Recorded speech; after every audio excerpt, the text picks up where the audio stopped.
Second BCom fourth semester విద్యార్థులారా, మనం ఈరోజు కాంట్రాక్ట్ భంగము, దాని నివారణోపాయాలు, breach of contract and remedies for breach of contract అనే దాని గురించి ఇవాళ డిస్కస్ చేద్దాం. అయితే నిన్నటి వరకు బిజినెస్ లాస్ సబ్జెక్ట్లో మనం కవర్ చేసిన అన్ని టాపిక్లు మీరు కవర్ చేశారని అనుకుంటున్నాను. మనం కవర్ చేసినటువంటి టాపిక్స్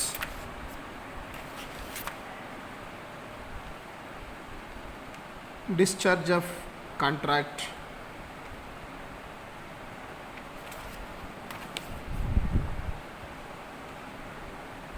కాంట్రాక్టు ఏ విధంగా డిశ్చార్జ్ అవుతుంది,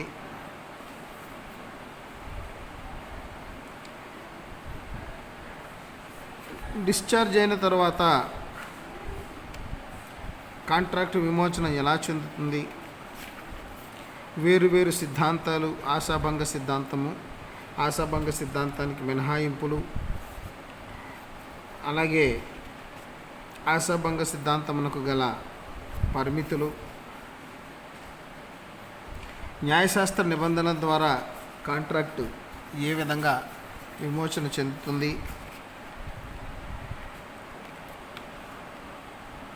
అనే విషయాలన్నీ మనం డిస్కస్ చేయటం జరిగింది.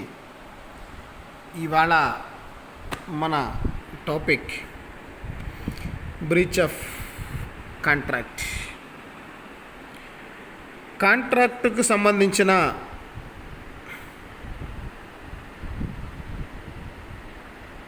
ఇరువురు పార్టీలు కూడా తమ యొక్క బాధ్యతలని, విధులని అంగీకరించిన విధంగా నిర్వర్తించాల్సి ఉంటుంది. అయితే వాళ్ళు ఏ విధంగా అయితే ఒప్పందం చేసుకున్నారో ఆ విధంగానే వారి బాధ్యతలను నిర్వర్తించాల్సి ఉంటుంది. ఏ పార్టీ అయితే కాంట్రాక్టు నిర్వర్తించడంలో అన్ఇంట్రెస్ట్ చూపించిందో, అంటే ఆసక్తిని చూపించలేదో, అప్పుడు కాంట్రాక్టుకి భంగం వాటిల్లుతుంది. అంటే కాంట్రాక్టుకు చెందినటువంటి పార్టీలు వారి విధులని నెరవేర్చకపోవటం వలన కాంట్రాక్టుకు సంభవించే అవాంతరాన్ని కాంట్రాక్టు భంగము లేదా బ్రీచ్ ఆఫ్ కాంట్రాక్ట్ అని అంటారు.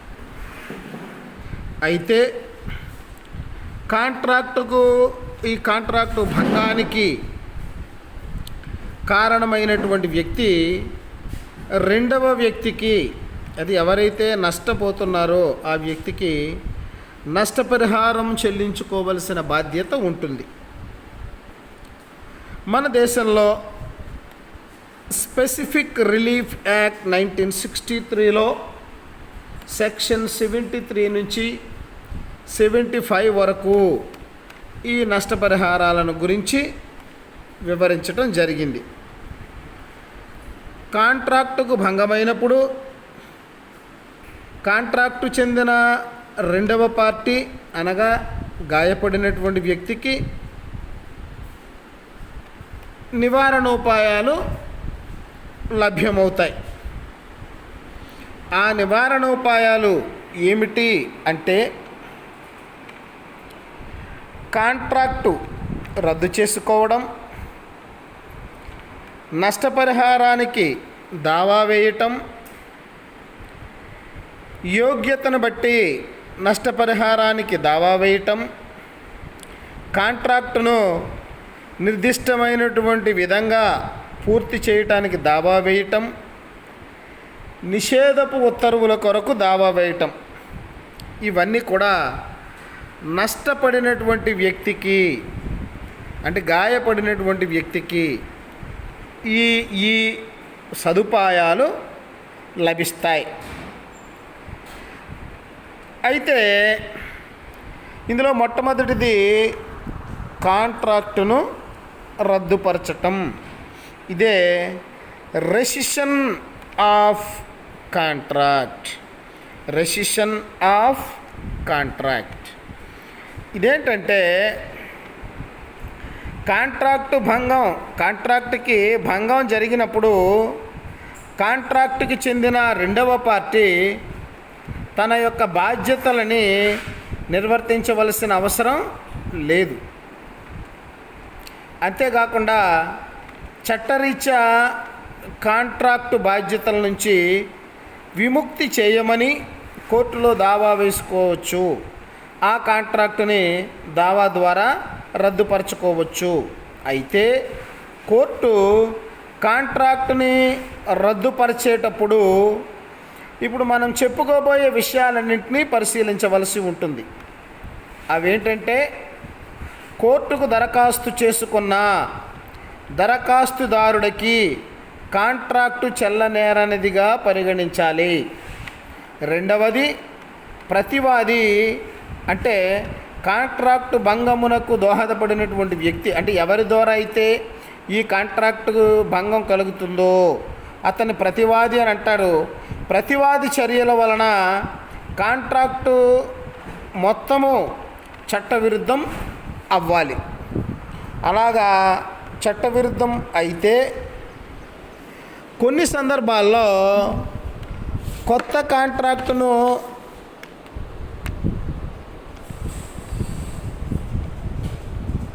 కొన్ని సందర్భాల్లో కోర్టు కాంట్రాక్ట్ని రద్దుపరుచుకోవచ్చు. ఇందుకు గాను ఇప్పుడు చెప్పబోయేటటువంటి విషయాలు దోహదం చేస్తూ ఉంటాయి.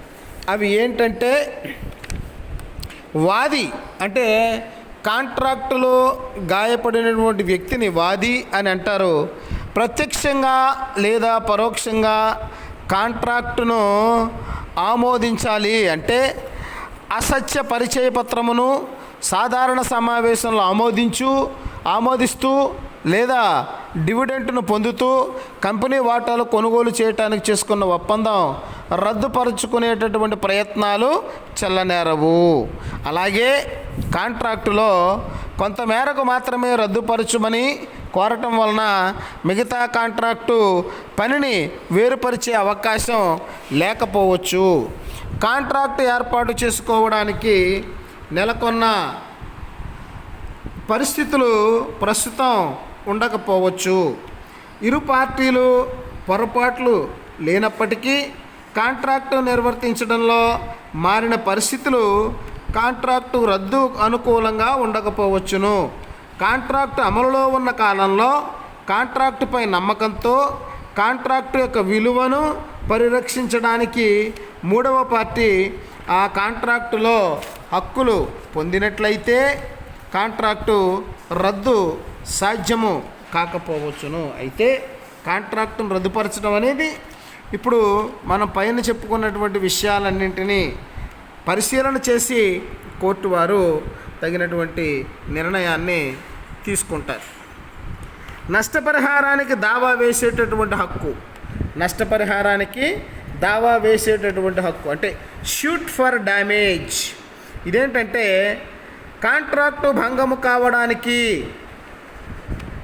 బాధ్యుడైనటువంటి వ్యక్తి రెండవ పార్టీకి కలిగినటువంటి నష్టాన్ని సర్దుబాటు చేయడానికి చెల్లించేటటువంటి నగదును ఆ నగదు పరిహారాన్ని నష్టపరిహారం అని అంటారు. ఈ నగదు పరిహారం చెల్లింపు అనేది కాంట్రాక్టు భంగం చేసినటువంటి పార్టీని శిక్షించే ఉద్దేశ్యంతో కాదు, కాంట్రాక్టు భంగము కానప్పుడు ఆర్థికంగా ఆ పార్టీ ఏ స్థితిలో ఉండేవాడో అదే స్థితిలో ఉంచడానికి మాత్రమే ఉద్దేశించబడినదని దీన్ని గ్రహించాలి. అయితే చెల్లించే నష్టపరిహారంతో గాయపడినటువంటి వ్యక్తి మనోవేదన ఆవేదనను పరిగణలోనికి తీసుకోరు. అయితే నష్టపరిహారాలు 4 రకాలుగా విభజన చేయవచ్చు. అదేంటంటే సాధారణ నష్టపరిహారము, ఆర్డినరీ డ్యామేజ్, ప్రత్యేక నష్టపరిహారము, స్పెషల్ డ్యామేజ్, అలాగే కక్షతో కూడుకున్న నష్టపరిహారము, అలాగే ఇది వెండిక్టివ్ డ్యామేజ్, అలాగే నామమాత్రపు నష్టపరిహారము, నామినల్ డ్యామేజ్. నష్టపరిహారం కోసం దావా వేయటం అనేది షూట్ ఫర్ డ్యామేజ్. ఈ డ్యామేజ్ అనేది నష్టపోయినటువంటి వ్యక్తి కాంట్రాక్టు భంగం అవ్వడానికి కారకుడైనటువంటి వాడు నష్టపడినటువంటి వ్యక్తికి నష్టపరిహారాన్ని చెల్లించాలి.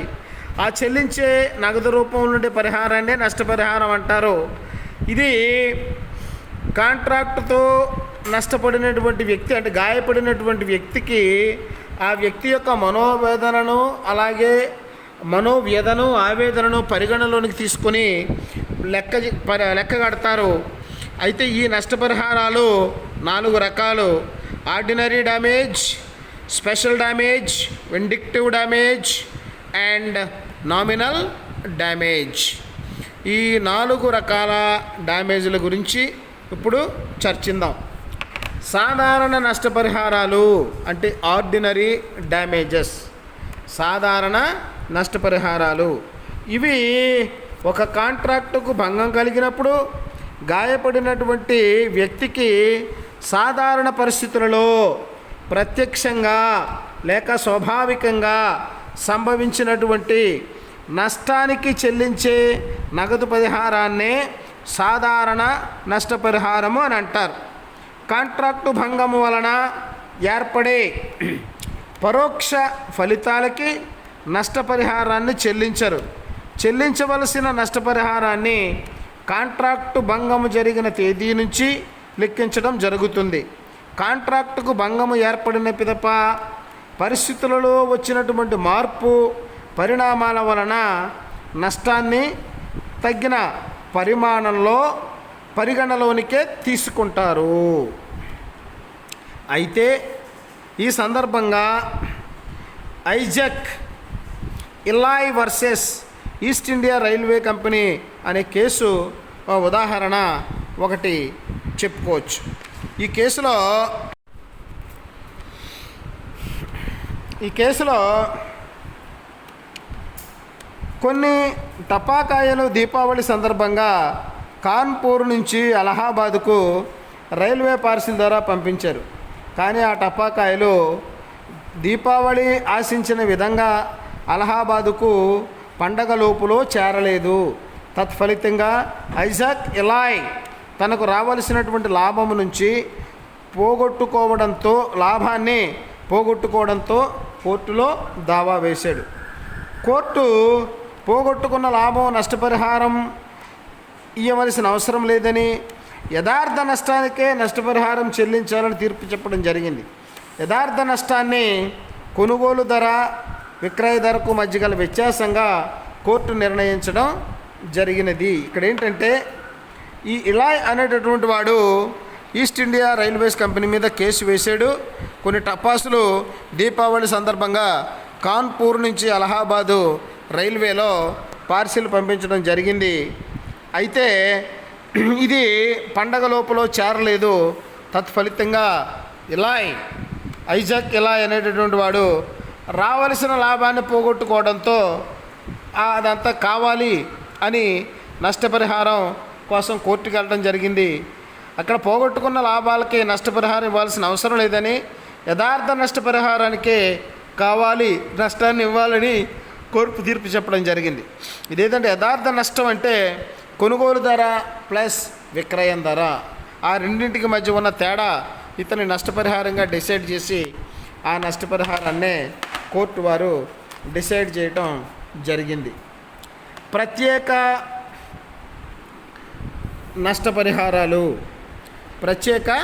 నష్టపరిహారాలు ఇవేంటంటే ప్రత్యేకమైనటువంటి పరిస్థితుల్లో కాంట్రాక్టు ఉల్లంఘన ఏర్పడినట్లయితే పరోక్ష నష్టాలని కూడా నష్టపరిహారం చెల్లిస్తారు. అయితే కాంట్రాక్టు ఏర్పరచుకునే ముందు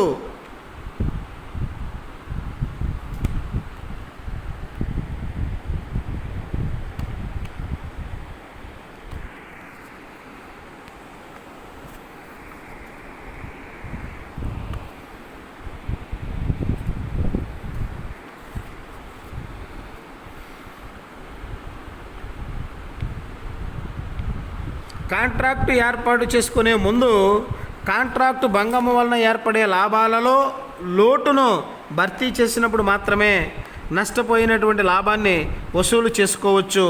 ఈ విషయాన్ని Madras railways versus Govindarao case విషయంలో మనం కొంతవరకు దీన్ని అర్థం చేసుకోవచ్చు.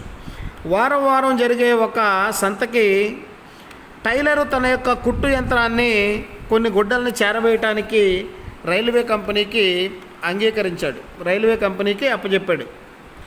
అయితే ఆ వస్తువులు నిర్దేశిత ప్రాంతంలో సంత అయిపోయిన తర్వాత చేరవేశారు. ఇది టైలర్ తాను కోల్పోయిన లాభాన్ని, ఆర్థిక నష్టాన్ని రైల్వే నుంచి కోరటం జరిగింది. అయితే టైలర్ ప్రత్యేక పరిస్థితులను ముందుగానే కంపెనీకి తెలియజేయలేదని, ప్రత్యేకమైనటువంటి నష్టపరిహారం ఇవ్వవలసినటువంటి అవసరం లేదు అని కోర్టు వారు తీర్పు చెప్పడం జరిగింది. అంటే వారం వారం జరిగేటటువంటి సంతకి కుట్టు మిషన్ని కొన్ని బట్టల్ని పంపించేవాడు రైల్వేతో ఒప్పందం జరిగింది. అయితే ఆ వస్తువులు ఆ ప్రాంతంలో దింపడానికి ట్రైన్ వెళ్ళిన టైంకి ఆ సంత అయిపోయింది. అంచేత వీడు కోల్పోయినటువంటి లాభాన్ని, ఆర్థిక నష్టాన్ని రైల్వే కంపెనీకి కోరటం జరిగింది. అయితే టైలర్ ప్రత్యేకమైనటువంటి పరిస్థితులను ముందుగానే కంపెనీకి తెలియజేయలేదు కాబట్టి ఇక్కడ ప్రత్యేకమైనటువంటి నష్టపరిహారం ఇవ్వాల్సిన అవసరం లేదు అని కోర్టు వారు తీర్పు చెప్పడం జరిగింది. కక్షతో కూడుకున్న నష్టపరిహారాలు విండిక్టివ్ డ్యామేజెస్ ఈ నష్టపరిహారాలనే శిక్షాత్మక నష్టపరిహారాలను కూడా వ్యవహరిస్తూ ఉంటారు. కాంట్రాక్టు భంగం చేసినటువంటి వ్యక్తులని శిక్షించే ఉద్దేశ్యంతో విధించేటటువంటి నష్టపరిహారాలని విండిక్టివ్ నష్టపరిహారాలు లేదా కక్షతో కూడుకున్న నష్టపరిహారాలని అంటారు. ఈ నష్టపరిహారం మొత్తం చాలా ఎక్కువ పరిమాణంలో ఉంటుంది. కాంట్రాక్టుకు చెందినటువంటి పార్టీలు కాంట్రాక్టుకు భంగం పరచటం, నిరుత్సాహపరచడానికి ఈ నష్టపరిహారాలని చాలా పెద్ద మొత్తంలో వేస్తూ ఉంటారు. అయితే ఇక్కడ కక్షతో కూడుకున్న నష్టపరిహారాల్లో కొన్ని సందర్భాల్లో మాత్రమే వసూలు చేయడానికి అవకాశం ఉంటుంది. అవి ఏంటంటే వైవాహిక ఒప్పందాలు రద్దు చేసుకోవటం లేదా భంగం చేయటము, ఖాతాదారుడి పేరిట బ్యాంకులో సరిపోయే నిల్వ ఉన్నని చెక్కును అనాదరణ చేయటం. ఇలాంటి రెండు సందర్భాల్లో గాయపడినటువంటి వ్యక్తికి ఎక్కువ మొత్తంలో నష్టపరిహారం పొందడానికి అవకాశం ఉంటుంది. ఈ నష్టపరిహారం మొత్తం లెక్క కట్టడంలో వ్యక్తి యొక్క మానసిక వ్యధ, కోల్పోయినటువంటి పరువు ప్రతిష్టలు, పరపతి వీటన్నింటినీ పరిగణలోకి తీసుకుంటారు. కాబట్టి ఈ నష్టపరిహారాలు కాంట్రాక్టు భంగానికి సరిపోయేటంత కాకుండా చాలా ఎక్కువ మొత్తంలో ఉంటుంది. అంచేత కక్షతో కూడుకున్న నష్టపరిహారాలు అనేవి ఏంటంటే ఎవరైతే కాంట్రాక్టుకు భంగం కలిగించారో వాళ్ళకి పనిష్మెంట్ కింద ఈ ఎక్కువ మొత్తాన్ని కోర్టు వారు శాంక్షన్ చేయటం జరుగుతూ ఉంటుంది. ఇక కాంట్రాక్టు భంగము వలన ఎదురు పార్టీకి ఎలాంటి నష్టము కొన్ని సందర్భాల్లో జరగకపోవచ్చు. అయితే ఆ పార్టీ యొక్క హక్కులను గుర్తించడానికి, పరిరక్షించడానికి స్వల్ప మొత్తాన్ని నష్టపరిహారంగా చెల్లిస్తూ ఉంటారు. ఈ స్వల్ప నష్టపరిహార మొత్తాన్నే నామమాత్రపు నష్టపరిహారము అని అంటారు. నష్టపరిహారాలని అంచనా వేయడానికి సూత్రాలు ఏంటంటే కాంట్రాక్టు భంగము వాటిల్లినప్పుడు దానికి బాధ్యుడైనటువంటి వ్యక్తి గాయపడినటువంటి వేరొక పార్టీకి నష్టపరిహారాన్ని చెల్లించవలసి ఉంటుంది. అయితే ఈ నష్టపరిహారం మొత్తం ఎంత ఉండాలి అనేది ప్రశ్నార్థకంగా మిగులుతుంది. కాబట్టి కాంట్రాక్ట్ చట్టంలో 73 నుంచి 75 సెక్షన్లు మొత్తం నష్టపరిహారాన్ని నిర్ణయించడానికి గల సూచనలని తెలియచేస్తూ ఉంటాయి. 73 నుంచి 75 ఈ న్యాయ సూత్రాలు దిగువ విశదీకరించడం జరుగుతూ ఉంది. ఇదేంటంటే కాంట్రాక్టు భంగము వలన ఒక పార్టీకి నష్టము వాటిల్లితే ఆ పార్టీ ఆర్థికంగా కాంట్రాక్టు భంగం జరగకపోతే ఉండేటటువంటి పరిస్థితుల్లో ఉండేటట్లుగా చూడాలి. కాబట్టి కాంట్రాక్టు భంగము వలన ఎదుటి పార్టీ ఆర్థికంగా ఎలాంటి నష్టము గురి కాకూడదు. కాంట్రాక్టు చేసుకునేటప్పుడు ఆ కాంట్రాక్టుకి భంగం చేస్తే జరిగే నష్టాన్ని ఊహించినప్పుడు లేదా కాంట్రాక్టు భంగం ఆ నష్టానికి సమీప కారణం అయినప్పుడు నష్టపరిహారాన్ని చెల్లించాలి అని హ్యాడ్లీ వర్సెస్ బెక్సాండిల్ అనేటటువంటి కేసులో చెప్పడం జరిగింది. ఒకవేళ నష్టానికి సుమారు కారణాలు ఉన్నప్పుడు నష్టపరిహారాన్ని చెల్లించవలసిన అవసరం లేదు. కాంట్రాక్టుకు గల భంగం వాటిల్లినప్పుడు నష్టపరిహారం కోరే హక్కు నష్టపోయినటువంటి వ్యక్తికి ఉంటుంది. నష్టం కలుగజేసినటువంటి వ్యక్తి నష్టపోయినటువంటి వ్యక్తికి పరిహారం చెల్లించవలసిన బాధ్యత ఏర్పడుతుంది. కాంట్రాక్టు భంగం వలన గాయపడినటువంటి వ్యక్తి అసౌకర్యాన్ని దృష్టిలో ఉంచుకొని నష్టాన్ని అంచనా వేయాలి. తాను నష్టపరిహారాన్ని పొందడానికి చేసిన వ్యయాలను తిరిగి కాంట్రాక్టు భంగమునకు కారణమైనటువంటి వ్యక్తి నుంచి పొందవచ్చు. కాబట్టి కావున కాంట్రాక్టు వలన నష్టపోయినటువంటి వ్యక్తి నష్టమును సాధ్యమైనంత మేరకు తగ్గించవలసి ఉంటుంది. నష్టపరిహారం చెల్లింపు అనేది కాంట్రాక్టు భంగమునకు బాధ్యుడైనటువంటి వ్యక్తిని శిక్షించడం కోసం కాదు. నష్టపరిహారం వాస్తవంగా ఆ పార్టీకి నష్టపోయిన మొత్తానికి మాత్రమే సరిపడి ఉండాలి. గాయపడినటువంటి వ్యక్తి యొక్క నిరుత్సాహాన్ని, దెబ్బ తిన్న మనోభావాలని పరిగణించరు. అయితే ఈ అంశాలని వైవాహిక కాంట్రాక్ట్లో ఖాతాదారుడు, బ్యాంకరు కాంట్రాక్టులో మాత్రమే వీటిని పరిగణలోకి తీసుకుంటారు. అంటే నష్టపరిహారం చెల్లింపు అనేది వైవాహిక వ్యవహారాల్లోనూ బ్యాంకు ఖాతా వ్యవహారాలను మాత్రమే బాగా పరిగణలోకి తీసుకుంటారు. కాంట్రాక్టు భంగపరచడం వలన వాస్తవ నష్టం ఏమీ వాటిల్లకపోయినట్లయితే ఎదుటి పార్టీ హక్కులను పరిరక్షించడానికి స్వల్ప మొత్తాల్లో నష్టపరిహారం చెల్లిస్తారు. వస్తువుల అమ్మకం, కొనుగోలు కాంట్రాక్టుల్లో వస్తువు ఒప్పందం ధర మార్కెట్ ధరకి గల వ్యత్యాసాలు ఆధారంగా నిర్ణయం చేస్తారు. కాబట్టి నిర్ణీత తేదీన వస్తువులను సరఫరా చేయకున్నా లేదా ఇతరత్ర కాంట్రాక్టు భంగం వాటిల్న కొనుగోలుదారుడు ఎంతవరకు ధర వ్యత్యాసం చెల్లించవలసి వస్తుందో ఆ మేరకు మాత్రమే నష్టాన్ని నిర్ధారణ చేస్తారు. ఒకవేళ సరుకులను సప్లై చేయటానికి తేదీ నిర్ణయించిన రోజున మార్కెట్ ధర, ఒప్పందం ధర వ్యత్యాసాలని పరిగణలోనికి తీసుకుంటారు. ఈ విధంగా ఊహాతీతమైనటువంటి జోద సంబంధమైనటువంటి వ్యవహారాల్లో నష్టపరిహారం చెల్లింపు అనేది ఉండదు. అయితే ఇక్కడ శాస్తి పరిహారాలు, పూర్వ నిర్ధారిత పరిహారాలు అంటే ఇక్కడ శాస్తి అంటే పెనాల్టీ అండ్ లిక్విడేట్ డ్యామేజెస్. ఈ లిక్విడేట్ డ్యామేజెస్ అనేవి ఏంటంటే సాధారణంగా కాంట్రాక్టుకు భంగం వాటిల్లినప్పుడు నష్టపోయినటువంటి వ్యక్తి కోర్టులో దావా వేయవచ్చును. న్యాయస్థానాలు నష్టపరిహారాన్ని నిర్ణయిస్తాయి. కానీ కాంట్రాక్టు కుదుర్చుకున్నటువంటి వ్యక్తులు ఒప్పందం జరిగేటప్పుడు పార్టీలో ఎవరు కాంట్రాక్ట్ను భంగం చేసినా ఎంత మొత్తం చెల్లించాలో నిర్ధారణ చేసినట్లయితే కాంట్రాక్ట్ ఒప్పందంలో ముందుగానే నిర్ణయించుకున్న ఈ నష్టపరిహారాన్ని 2 రకాలుగా చెప్పవచ్చు. 1 శాస్తి పరిహారము, 2 పూర్వ నిర్ధారిత పరిహారం. కాంట్రాక్టు భంగం పరచడాన్ని నిరోధించడానికి కాంట్రాక్టుకు సంబంధించినటువంటి పార్టీలను భయపెట్టడానికి వాస్తవంగా ఏర్పడేటటువంటి కాంట్రాక్టు భంగం నష్టం కంటే చాలా ఎక్కువ మొత్తంలో ఈ నష్టపరిహారం పార్టీలు వారి ఒప్పందంలో ఆమోదించవచ్చు.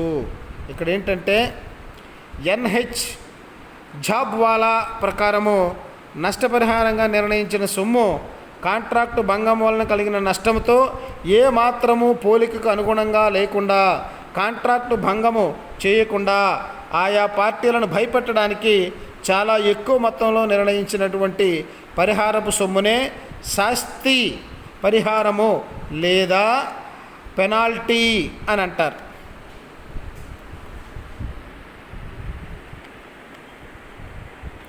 పూర్వ నిర్ధారిత పరిహారము దీన్నే లిక్విడేటెడ్ డ్యామేజెస్ అని అంటారు.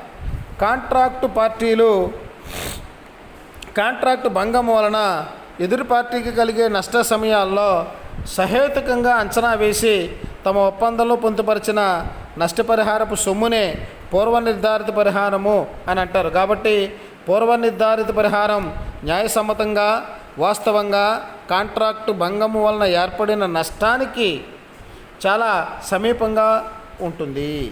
ఈ డ్యామేజ్నే పూర్వ నిర్ధారిత పరిహారము దీన్ని వేస్తూ ఉంటారు. ఈ పరిహారాన్ని Dunlop Company versus New Garage and Motors Company కేసులో తీర్పు చెప్పడం జరిగింది. ఇక్కడ డన్లప్ కంపెనీ వారు తమ కంపెనీ టైర్లని ట్యూబులని New Garage and Motor Company వాళ్ళకి అమ్మడానికి ఒప్పందం కుదుర్చుకున్నారు.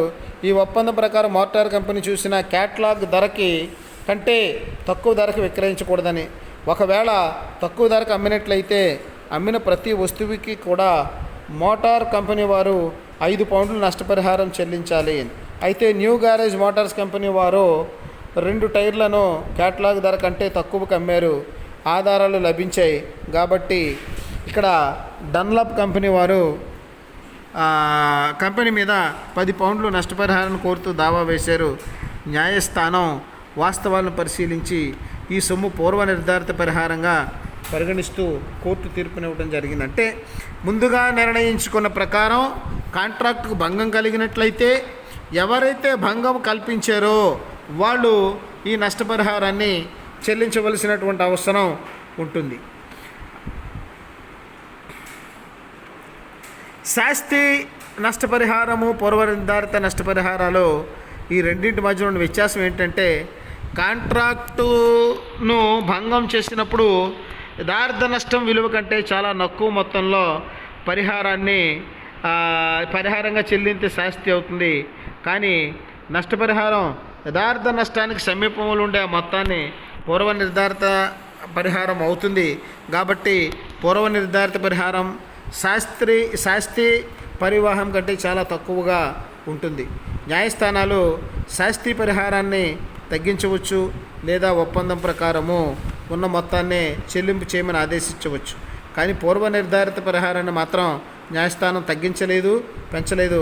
కాబట్టి నిర్ధారిత సొమ్మును ఖచ్చితంగా చెల్లించవలసినటువంటి అవసరం ఉంటుంది. అలాగే యోగ్యతని బట్టి నష్టపరిహారానికి కూడా దావా వేయవచ్చు. ఇక్కడ ఏంటంటే క్వాంటమ్ డ్యామేజ్ యోగ్యతను బట్టి నష్టపరిహారం అనగా సంపాదించిన మేరకు ప్రతిఫలాన్ని పొందడం. ఈ సూత్రం ప్రకారం కాంట్రాక్టు నిబంధనల ఆధారంగా ఒక వ్యక్తి కాంట్రాక్టు చేసుకొని వేరే వ్యక్తికి కొన్ని సేవలు లేదా వస్తువులను అందజేసినప్పుడు కొన్ని ఘటనల తర్వాత కాంట్రాక్టు పూర్తిగా నిర్వర్తించకపోయినట్లయితే ఆ వ్యక్తికి పని అయినంత మేరకు పరిహారాన్ని చెల్లించాలి. యోగ్యతను బట్టి నష్టపరిహారాన్ని పొందడానికి సంబంధించిన విషయాలు ఇప్పుడు ఈ క్రింది విధంగా మనం చెప్పుకోవచ్చు. కాంట్రాక్టు భంగము వాటిల్లినప్పుడు కాంట్రాక్టు బాధ్యత నెరవేర్చినటువంటి వ్యక్తి తనకు రావలసినటువంటి మొత్తాన్ని గాను కాంట్రాక్టును భంగపరిచే వ్యక్తి మీద క్లెయిమ్ చేసుకోవచ్చు. సాంకేతికపరమైన పొరపాట్ల వలన కాంట్రాక్టు పని పూర్తిగా విస్తరించడం సాధ్యం కాకపోయినట్లయితే ప్రతిఫలాన్ని కోరవచ్చు.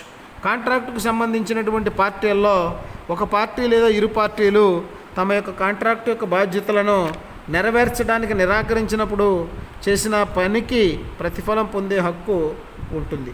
ఈ విధంగా మనం యోగ్యతను బట్టి నష్టపరిహారానికి కూడా దావా వేయడానికి అవకాశం ఉంటుంది.